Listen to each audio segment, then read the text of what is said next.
believers. The angels is also terrorists. But we found out that the Muslim in the last verse, the Muslims are actually more terror in the heart of the infidels than Allah. They're bigger terrors than Allah. Terrorists. Every Muslim believer is a terror, but it's a little bit bigger terror than Allah. That's not my word, Allah's word. You want to believe me? Here it is. Let's read. Yeah, I know. Surah Al-Anfal. No, this is chapter 52, verse 13. Oh, this 59, 13. He will strike terror into the hearts No, of the listen, unbelievers. I'm not going to get you. You're going to read it. Yeah, that's 8:12. That's the logo of the Muslim Brotherhood. Wa'iddu, the two sword, the Quran. Wa'iddu. What is wa'iddu? And prepare. And prepare what? Read the Quran verse, you figure out. Here it is. For jihad. Wa'iddu. Man, it's going to be a powerful Quran presentation. Muslimi Hello, is what a this guy's doing? liberal, secular group. It's 412. We can do 2. What is other 2? Terrorism, jihad, relationship with Ahl Kitab, and crusade. Yeah, the crusade is not big. We can put them together another show. Actually, if you want to put crusade in with No, it's perfect. People of the book, these are the people of the crusade. They went to as a reply, as a reaction to what happened to the people of the book.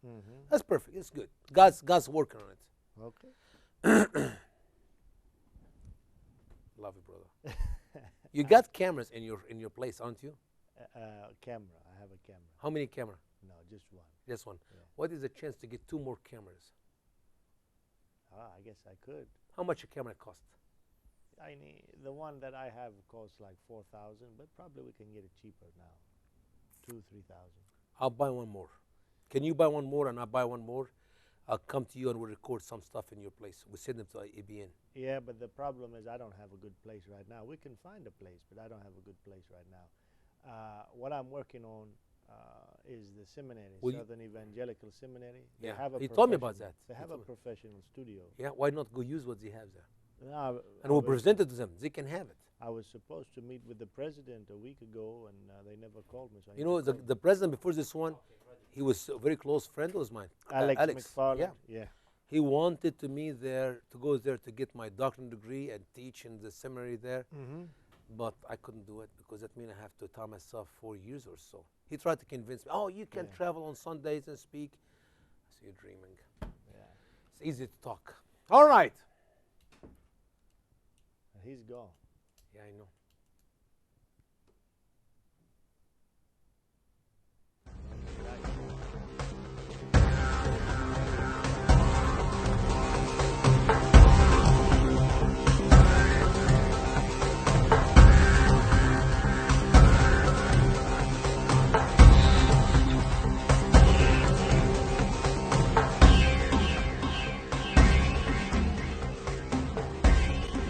Praise the Lord and welcome to our program, Lies in Our Textbooks, with Pastor Joseph and Osama Dakduk. Here we are in our series. Today, our episode is entitled Lies About Jihad and Lies About Terrorism in Our Textbooks. Brother Osama, as always, it is a pleasure to have you here Thank at you. ABN with this series. And so we have a little bit of time today and a lot to do.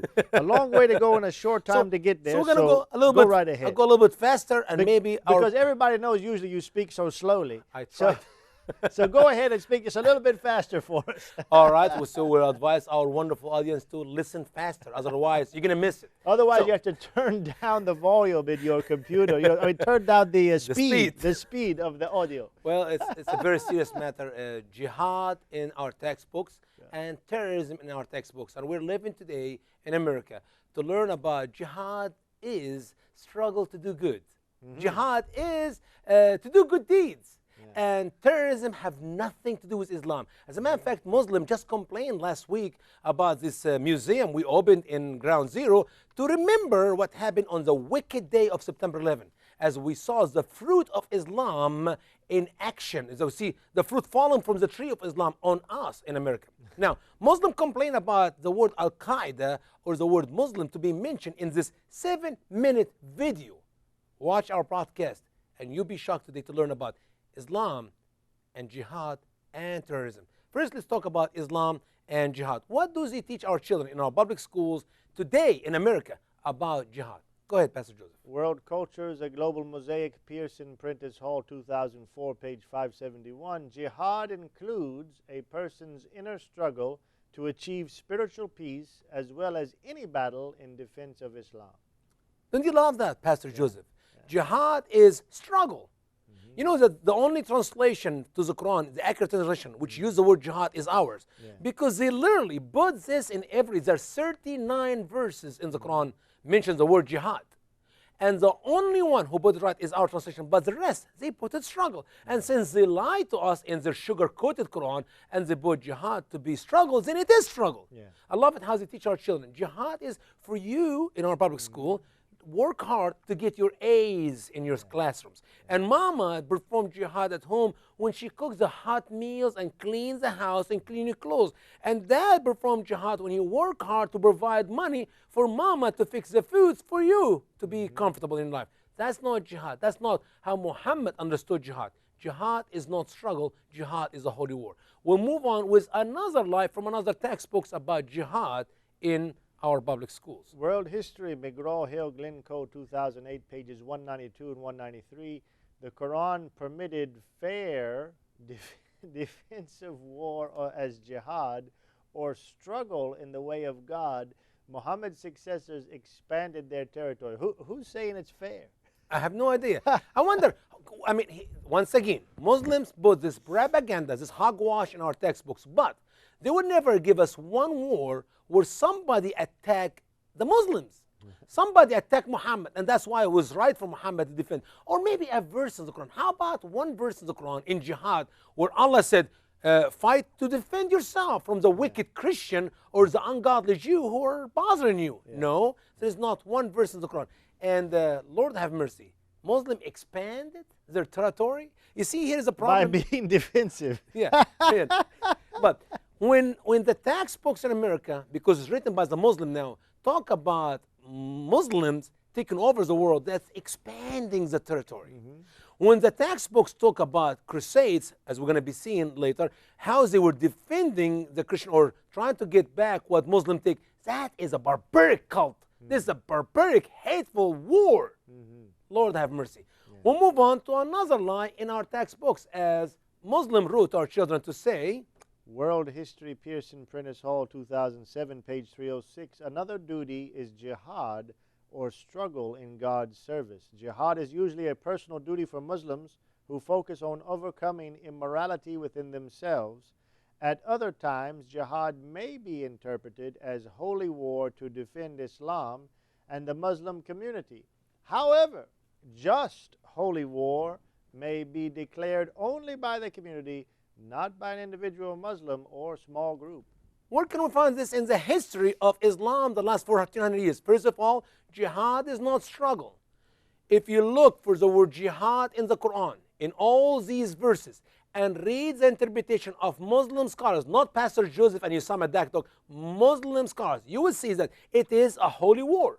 As they will give you many examples of each one of these verses. That's when Muhammad killed whatever people group, or that's when Muhammad attacked whatever city they mention in the Quran. So it's not struggle. Don't believe this lie of Muslim. It is a holy war. And when you say it is a war cannot be called by individual, that is a lie from the bottom of hell. Because I can go with you right now into the history, the past of the existence of Islam, the last 1400 years, and you see jihad was always called by a Khalifa, by Imam, by Osama bin Laden. Did Osama bin Laden meet with all the Ummah, the nation of Islam, and said, hey, Muslim of a 57 Muslim country, what should we do to America? Should we attack America? Or was this a decision by Osama bin Laden, one man? And before Osama bin Laden, many just individual, Pastor Joseph. This is a reality of what Muslims have done. Quick question for you. When it says Jahada al-Kufar in the Quran, does that mean that the Muslims are to make a meal for the unbelievers? Of course. When you perform jihad against the infidels, it does not mean feed them a meal. No. Yeah, okay. It means kill them. Yeah, okay. All right. One more book. Let's listen to one more lie in our textbooks, which is taught in America by our tax money to our children and grandchildren about jihad. Go ahead. World History Connections Today, Prentice Hall, 2001, page 14. In a report on this book titled Islam in the Classroom, What the Textbooks Tell Us, Gilbert T. Sewall, American Textbook Council, New York, 2008. Some Muslims look on jihad or effort in God's service as another duty. Jihad has often been mistakenly translated simply as holy war. In fact, it may include acts of charity or an inner struggle to achieve spiritual peace, as well as any battle in defense of Islam.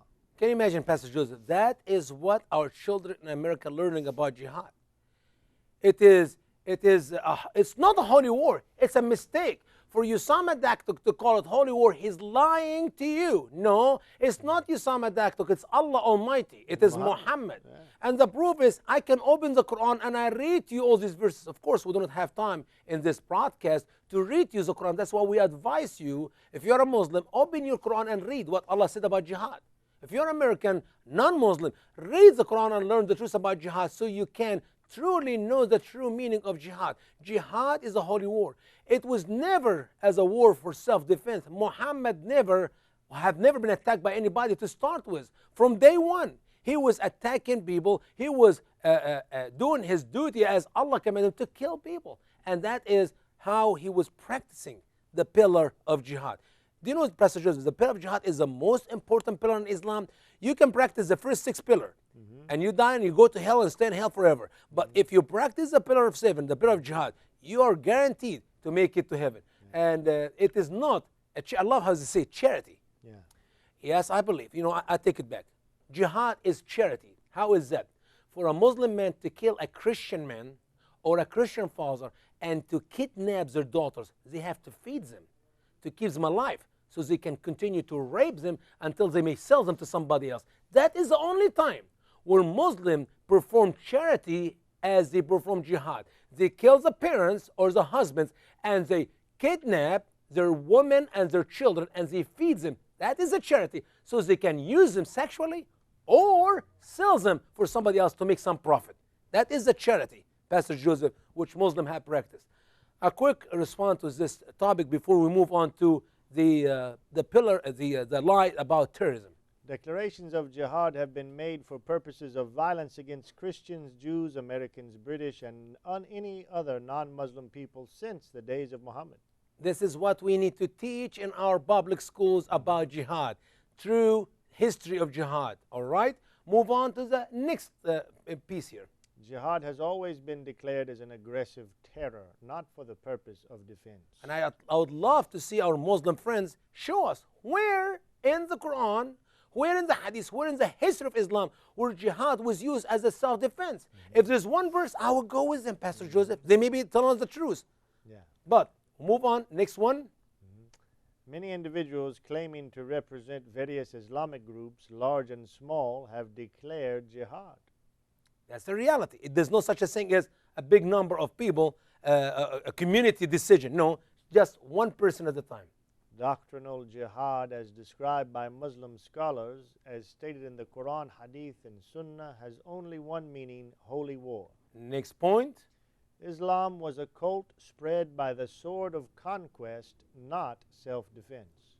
And one more piece, Pastor Joseph. Islamic commanders were ruthless and cruel, conquering lands from the Christian Holy Land to parts of Eastern and Southern Europe. Constantinople, the former capital of Eastern Roman Empire, a Christian land, was conquered by the Islamic Turks, and the Church of St. Sophia was turned into a mosque. This is the reality. You can go right now and visit the mosque. Obama did. Yes, indeed, he did. He had a wonderful time. Yeah. A little bit more true history we should teach about Islam in our textbooks. Go ahead, Pastor Joseph. Muslims conquered Jerusalem and built a mosque, the Dome of the Rock, on the foundations of the Temple of Solomon. And the Jewish and Christian populations were known as dhimmi, had inferior status to Muslims, had few rights, and had to pay additional oppressive taxes. The tax is known as jizya. I have to say this, Pastor Joseph, that when we read the Quran, you see the jihad interpreted by Muslim scholars to be holy war. And there are 79 verses in the Quran where Allah mentions the word war. Engage in war, go fight, whatever you want to call it. And in the interpretation of Muslim scholars, to all these verses where the word war was mentioned, we're not talking about jihad now, we're just talking about verses mention the word war. it is always interpreted by Muslim scholar holy jihad. Yeah. So jihad is war, and war is jihad all over the Quran. For example, let's read this verse, Quran chapter 2, verses 216 to 218. Listen to what Allah said in the Quran. War is decreed to you, and it is hated by you, and perhaps you may hate something that is good for you, and perhaps you love something that is evil for you, and Allah knows, and you do not know. They ask you concerning war in the forbidden month. Say, engaging in war in it is big. Big mean it is sin. But listen to the rest of the word. Allah said, and to prevent others from the way of Allah, and to become an infidel in Him and the forbidden mosque, and to get its people out from it is bigger with Allah. And the sedition is bigger than the killing. And they still engage in war with you until they apostate you from your religion, if they can. And whoever apostates among you from his religion, so he is to put to death as an infidel. So the 4 forbidden months were forbidden for people to fight. But to forbid people from going to the mosque, as Muhammad declared to be his mosque, is greater. Therefore, Allah commands the Muslim to go on war. And then he said, well, they will fight. Literally, nobody fought Muhammad. But he said, Muhammad told his people, well, if you don't go and fight them and kill them, they will fight you until they turn you back to infidelity. But the reality is, there's nobody fought Muhammad. He left Mecca with his freedom, came back to Mecca, and he killed everybody else in Mecca. Last piece of this verse, verse 2:18, Pastor Joseph, if you don't mind, you read this last piece, and that will end our study about what the Quran teach about killing, which is jihad in Islam. So those, their works will be voided in the world, in this world and the hereafter, and those are companions of the fire, and they will abide in it forever.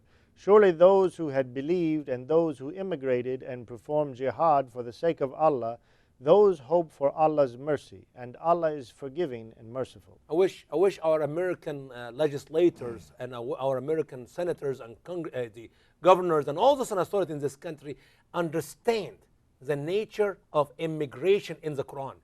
There are 11 verses in the Quran, 11 verses where Allah mentions the word immigration.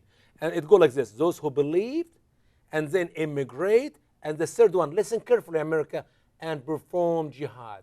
These students who are coming to America, they are immigrating to America, and they are Muslim believers, that they will come, they and their children in America, they will perform jihad. Pastor Joseph, we have to move on to the next one, which is lies about terrorism. Okay. And I believe terrorism is jihad, and jihad is terrorism, because that's how Muslim will fulfill the duty before Allah. And of course, what you're pointing out is the secular media as well as Muslims would completely separate the two. Oh, absolutely. They don't want to, and not this, they separate them from Islam. Yes. They will say jihad have nothing to do with Islam. No, terrorism has nothing to do Terrorism. with Islam. And terrorism have nothing to do with Islam. Yeah. But jihad is Islam, and terrorist act is the duty of every Muslim. As we will see in the verses of the Quran. I'm not going to say it my own word. Let Allah tell you about Allah. Let Allah tell you about His angels. Let Allah tell you about His Muslims, those who practice terrorism in America and around the world. All right, first let's look at some of the lies taught in our public schools about terrorism. World History, Thompson, Wadsworth, 2004, page 830. What were the sources of Muslim anger? Bin Laden declared that the 9/11 attacks were a response to the humiliation and disgrace that have afflicted the Islamic world for over 80 years, a period dating back to the end of World War I. Really? That's why they attack us on September 11, because, wait a minute, what about all the terrorism which has been accomplished by Muslims who came before America even exists? Absolutely. What are you going to call them? They're not practicing what Allah commanded them in the Quran? All right, let's move on to another lie in our history. World History, The Human Journey, Modern World, Houghton, Mifflin, Holt, Reinhardt, and Winston, 2005, page 808. Terrorism in the Middle East. The ongoing conflict between Israel and Palestine has been used by some to justify the horrendous acts of terrorism committed by a few fanatics. Fanatic Muslims. Yeah. Just few. You know, I love it how the media in America tell us, well, 80% of the Muslims are wonderful, loving, peaceful Muslims. And 20%, few fanatics, 20%. Do you know what 20%? First of all, 20% is a lie. Yeah. But I will go with the liberal 20%. What is 20%? This few fanatics of 1.5 billion. That's a lot. 300 million America. 300 200 million Muslims right now, many of them live in America and around the world, who love death than life. And we teach our children, just few. Just few. Well, I wish we have time to go more about that in depth. But how about another lie in another textbook? World History, Modern Times, Glencoe, 2006. From Islam in the Classroom, What the Textbooks Tell Us. Gilbert Sewell, American Textbook Council, 2008. Pages 24 and 25. Terrorism has been practiced since ancient times. In the modern period, one example occurred in Russia, and in the late in the late 1800s, when radical reformers bombed trains or assassinated officials to fight the Tsar's repression. Yeah, the causes of recent world terrorism are complex. It's very complex, but it's been for a long time. And we mentioned about this attack in this train, but forget about what Muhammad did in the last 1400 years and his people. No. All right, continue with this lie in the same textbooks as we continue to read here. Some analysts say this terrorism is rooted in the clash of modern and Islamic cultures. They argue that because many states in the former Ottoman Empire did not modernize along Western lines, Muslims have not accommodated their religious beliefs to the modern world. How in the world does these people who are teaching this, I hope there is a good school teacher listening to us right now. Do you really read this to your student? How foolish you are to read this to our student. How can you make this mix the Islam teaching with the modern world? How are you going to put them together in a cup? Will you drink a cup of poison, half Coke and half poison? I mean, what is this? Well, see, this is actually an admission of guilt, because what they're saying is the Muslims should give up their original beliefs that Muhammad taught them, and they should accept the Christian beliefs of the modern world, which is peace and love. And you know how many liberal in America, they call this reform Islam. Yeah, right. You cannot reform No. Islam. Reform is to go back to the original. Yeah. The biggest crime the liberal in America are committing against us here in America and against the world is to play this game of reforming Islam. Because what we're going to do, Pastor Joseph, is this. We're going to ignore all the teaching of the Quran, which teach terrorism, as we're going to read some of them in a few minutes here. And then we allow Muslims to prosper in America. After all, we're not going to act now what Allah taught in the Quran, because we're going to pretend that these verses don't exist. And I promise you, 50 years from now, all it takes is one Muslim imam in America said, let's do a real reform. Which means what? Let's go back to the Quran. Let's see what Allah commanded us to do. Well, 50 years from now, there will be a good 50 to 100 million Muslims in America. Now kiss America goodbye this fast. Why? Because they got all the weapon, all the men needed to destroy the America. I believe the right thing to do is right now, stop Islam, expose Islam, teach what the truth, what Allah taught the Muslim about terrorism to our children, to our people, so we can save America. This reforming is literally the great fire American play with their hand, and they will burn by it in the near future. One more piece here.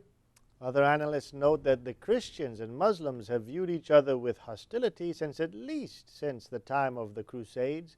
Others suggest that poverty and ignorance lie at the root of the problem. Extremists find it easy to stir up resentment against wealthy Western societies. Finally, some say terrorism would be rare if the Israeli-Palestinian conflict could be solved. This is not brainwash only. So there was no Islamic terrorism before 1947? Absolutely. None at all? No, they were loving, peaceful. But notice that they said this conflict is between Christians and Muslims for years. They start with Christians. Yeah. We are the problem. And then they're telling us that this problem is because it's poverty. Did you hear John Kerry last week? The problem we have in Boko Haram in Nigeria, this wonderful Muslim people are poor. So how are we going to fix it, Mr. Kerry? Let's give them all our money. Give them money and give them weapons. Yes. You know what? That's what we're doing in Egypt. Let's give them $1.5 billion, like we give to Egypt, and send them F-16 and F-18 and tanks, and still worship, and then it's going to be so peaceful in Nigeria. That'll solve it. That will solve the problem. And Sesame Street in Arabic. Yeah, we should put some Sesame Street in Arabic. That'll help. But yes, indeed. Let's quick answer some of this propaganda which is taught right now in our public schools in America about terrorism. God have mercy. Osama bin Laden was a Muslim international murderer and terror master. He was not a freedom fighter as some college in California calling him. All right, next. Muslims' terror against Israel, America, and its allies enjoys broad support among Islamic states and Palestinians. Next. Acts of terror are frequent, and the responsibility of stateless groups like Al-Qaeda, Muslim Brotherhood, Hezbollah, Al-Shabaab, and their state sponsors Saudi Arabia, Lebanon, Somalia, Syria, Sudan, and Iran. These are just few names I put, Pastor Joseph, because to be Boko realistic, Haram. how about the rest of the 57 Muslim countries? I promise you. How about Europe? We can add England and France and Germany to this list as we see in the next few years. America. And then it's going to be. We're supporting terrorism in Syria. Absolutely. Next. Islamic terror often has nothing to do with the Arab-Israel conflict, but it is an attack against Jews, Christians, and non-Muslims. And the proof is this is what has been taking place in planet Earth from the days of Muhammad. The role of Islam in global terror is minimized, yet Islamist jihadism is generally recognized as the central force behind worldwide terrorism. Now, I'm going to say something I know is going to shock some of our audience who are listening to this right now. We only have 5 minutes to go. And in this 5 minutes, I'm going to read to you 6 verses in the Quran. 6 verses. In these verses, we'll find out who is the terrorist according to Allah's word. I'm going to just tell you right now here. Allah is a terrorist. Muhammad is a terrorist. Muslim believers are terrorists. Allah's angels are terrorists. That's not my word. That's Allah's word in the Quran. Go, open your Quran, my dear Muslim friends. Read it. Hello, America. Read it and learn the truth about Islam before it's too late. First verse comes from Quran chapter 3 and verse 151. Listen to Allah's word in the Quran. We will cast terror into the hearts of those who became infidels because they partner other gods with Allah, which He did not send down with any sultan, and their abode is the fire, and evil is the place of the unjust. Who is we here, Pastor Joseph? Allah. Allah Himself. Yeah. So Allah is the one in the Quran is telling us we will cast terror into the heart of the infidels. This is no stranger to the Muslim. Muslim knows that very well that Allah is a terrorist. When you cast terror into the heart of the infidels, Christian and Jews, now we know for sure that Allah is the source of all what happened, or what's happening the last 1400 years, including September 11. Okay? How about this next verse? That's Quran chapter 8, verse 12. When the Lord, your Lord revealed to the angels, I am with you, so make firm those who believed. I will cast a terror into the hearts of those who became infidels. So strike above their necks, decapitation, strike off, chop off every finger from them. Allah is speaking to His angels. Allah is a terrorist speaking to His angels to encourage, to strengthen, to give what all the believers, not radical Muslims. I'm getting sick and tired of us in America using the word radical and moderate. No such a thing is radical as there is no such a thing moderate. They are Muslims, believers, to do what? To cast the terror into the heart of all the infidels, Christians and Jews and everyone who does not believe in Islam. And they will strike the necks, decapitate, and cut every fingers, every hand, every legs, as Muhammad taught us in the Quran. That's what he did to all the disbelievers. Now, if we look at the screen here, Quran chapter 8, verse 60, I know if you look at the right corner, there's a logo there. That is the logo of the brotherhood. You have 2 swords. The right word is al-ikhwan, which means brother. Al-muslimun means the Muslim brother. And the top of the 2 swords, you see the Quran. Below it is the word wa'iddu. What is the word wa'iddu? It's an Arabic word for and prepare. Muslim brotherhood brought this logo because they believe in the Quran. This is not something they made up. That's Allah's word, and prepare. And listen carefully to the command of Allah to every Muslim believer about terrorism. And prepare for them whatever power you can, and of the tying of horses, strike terror into the enemy of Allah and your enemy and others. Without them you do not know them. Allah knows them. And what you spend from anything for the sake of Allah, it will be repaid to you, and you will not be dealt with unjustly. It is a double invitation.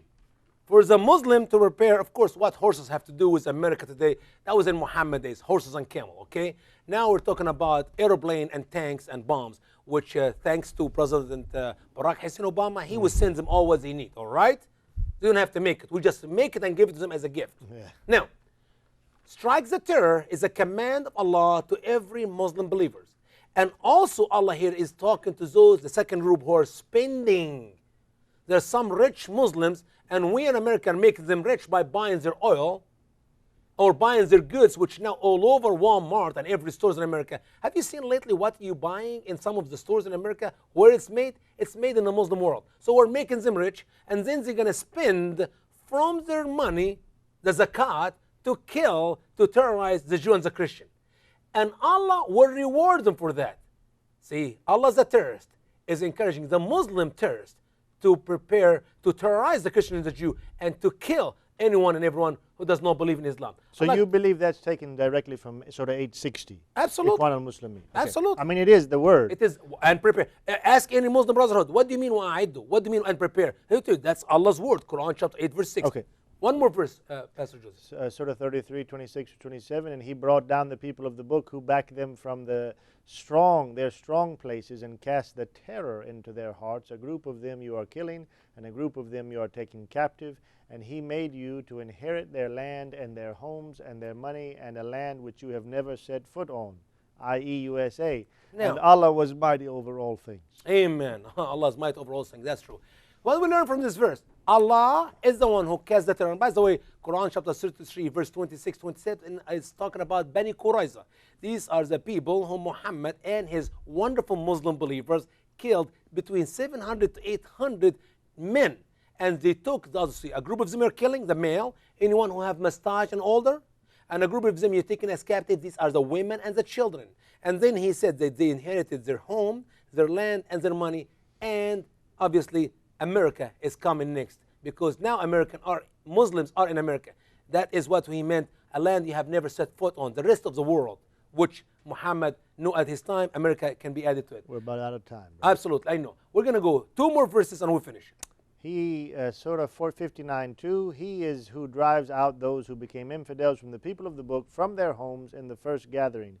You did not think that they would come out, and they thought that that their hisun or fortresses would defend them from Allah. So Allah came to them from where they did not reckon, and he cast terror into their hearts. They demolished their houses with their hands and the hands of the believers. So take lessons, O you who are substantial of the sight. Here Allah is telling again in the Quran, He is the one who cast terror into the heart of the infidels. Last one, this is a shocking one. Why? Because in the same chapter, that's chapter 59, verse 13, we learn about the strength or the might of the Muslim believer comparing to the might of Allah of casting terror. Listen to the final verse from Quran, chapter 59 and verse 13. You are a great terror in their chests than Allah. You are greater terror in their chests than Allah. This is because they are a people who do not understand. Can you imagine? Allah in the Quran is telling the Muslim believers that they are greater terror than Allah Himself. Hum akbar orhabi. This is Islam, America. This is terrorism in the Quran. I did not make it up. This is exactly what Allah taught us in the Quran. 6 verses about terrorism. Allah is a terrorist. His angels are terrorists. Muhammad is a terrorist. Muslim believers are terrorists. And now we found out, 59:13, Quran chapter 59:13, that actually Muslims are greater terror than Allah. And you tell me terrorism have nothing to do with Islam? Lord have mercy. Thank you, Brother Osama. What a wonderful program. It's very clear indeed. I pray that everyone in the United States of America, and yes, the whole world, will watch these programs. Here we are at the Trinity Channel, www.trinitychannel.com and ABN. And we thank Brother Osama. Thank you. Coming from thestraightway.org. We'll be right back with you soon with our next episode, another lie from our textbooks about Islam. God bless you until next time.